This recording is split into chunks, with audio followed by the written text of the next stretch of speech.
Sayyidina Abu Bakar As-Siddiq radhiyallahu anhu adalah sahabat utama Rasulullah sallallahu alaihi wasallam. Semua perjuangannya dalam dakwah tidak mampu lagi digoreskan dengan pena atau dikisahkan melalui lantunan kata karena jumlahnya begitu tak terhingga. Salah satu pengorbanan Abu Bakar radhiyallahu anhu yang sering dikisahkan adalah saat beliau berdakwah di hadapan orang-orang kafir Quraisy, namun berujung pada kondisi tragis di mana beliau seakan hampir wafat.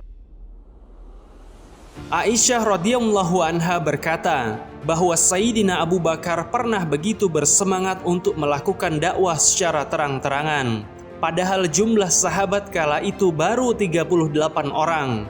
Kemudian Rasulullah menanggapi usulan Abu Bakar dengan berkata, "Wahai Abu Bakar, jumlah kita masih sangat sedikit."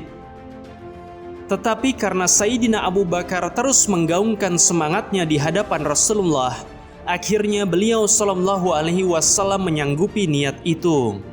Kaum muslimin lalu keluar dan berpencar di setiap penjuru Masjid Al-Haram. Sayyidina Abu Bakar berkhutbah di hadapan kaum Quraisy, sementara Rasulullah duduk di hadapannya.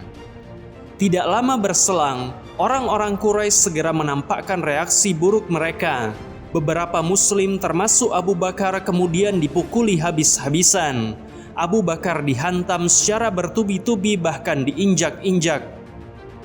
Adalah Utbah bin Rabi'ah, seorang fasik yang memukuli wajah Abu Bakar dengan sangat keras, bahkan hingga beliau sulit dikenali wajahnya karena kejamnya siksaan itu. Bani Taim yang melihat kejadian tersebut langsung menghentikannya. Mereka kemudian membawa Abu Bakar ke rumahnya, membersihkan luka dan menyelimutinya. Mereka amat mengira bahwa Abu Bakar akan wafat pada saat itu juga karena perihnya siksaan yang beliau terima.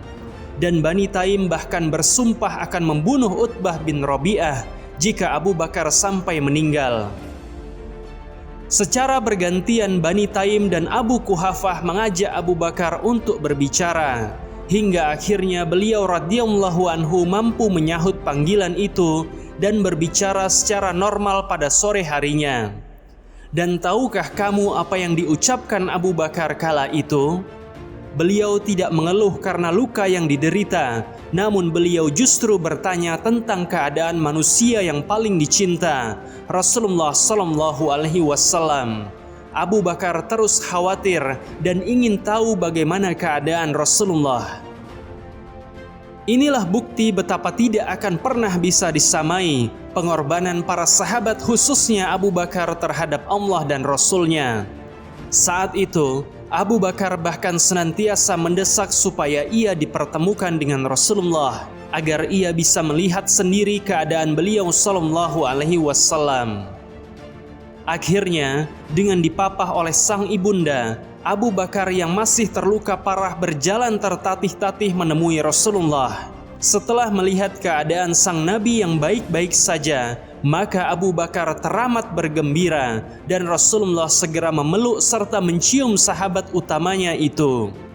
Kaum muslim yang ada di situ juga menyambut Abu Bakar dengan penuh rasa haru. Abu Bakar radhiyallahu anhu lalu berkata, "Ayah dan ibuku sebagai tebusan engkau wahai Rasulullah. Aku tidak ditimpa apa-apa, hanya tubuh dan wajahku saja yang diserang oleh para fasik itu. Perkenalkan wahai Rasulullah, inilah ibuku yang senantiasa berbuat baik kepada anaknya.